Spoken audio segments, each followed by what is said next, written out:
Pourquoi te fixer des règles positives est indispensable à ton développement personnel. Je suis Grégory Drivet, chasseur de saboteurs. Ça veut dire que je t'accompagne à fixer des règles positives pour chasser les petites voix qui sont dans ta tête, qui t'empêchent de réussir. Alors oui, on parle de règles. Oh là là, encore un relou qui va parler de règles. Moi, je veux être libre. Libre, ça veut dire plus de règles. Hashtag no future.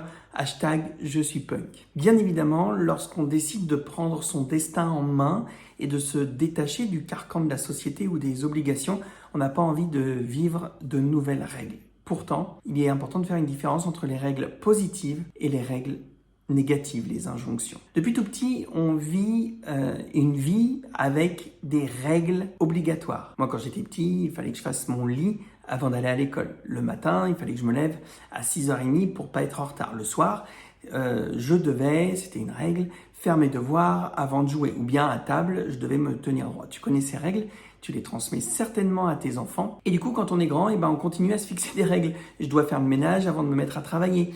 Je dois faire tel truc obligatoirement avant de me remettre à ma prospection ou à mon entreprise. Ces règles sont absolument des puits sans fond à saboteurs. C'est très, très négatif et ça vient surtout t'obliger,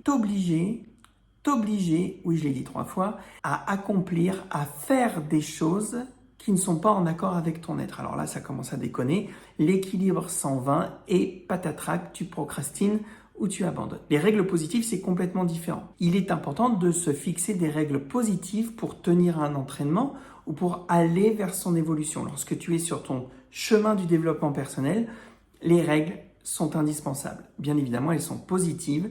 Ça veut dire qu'elles servent ton objectif épanouissant. Elles sont utiles à ton développement.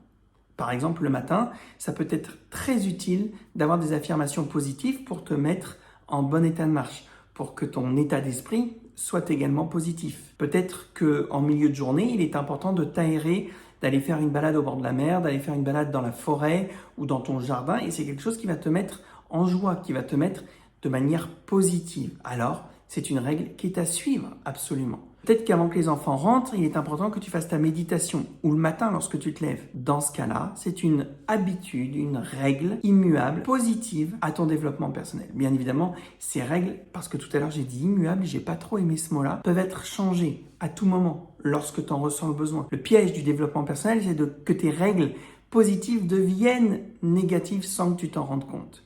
Tes saboteurs adorent ça, comme par exemple monsieur ou madame Costaud, qui vont te faire endurer ces règles jusqu'à épuisement parce qu'ils te font croire que c'est nécessaire et obligatoire. Dès que tu entends une injonction, ça veut dire qu'il y a un message à saboteurs qui vont t'empêcher d'aller vers ton développement. Alors, est-ce que tu es plutôt règle négative ou règle positive? Dis-moi dans les commentaires et bien évidemment, la chasse reste ouverte. Partage cette vidéo si elle t'a été utile et puis surtout abonne-toi au réseau. Ciao!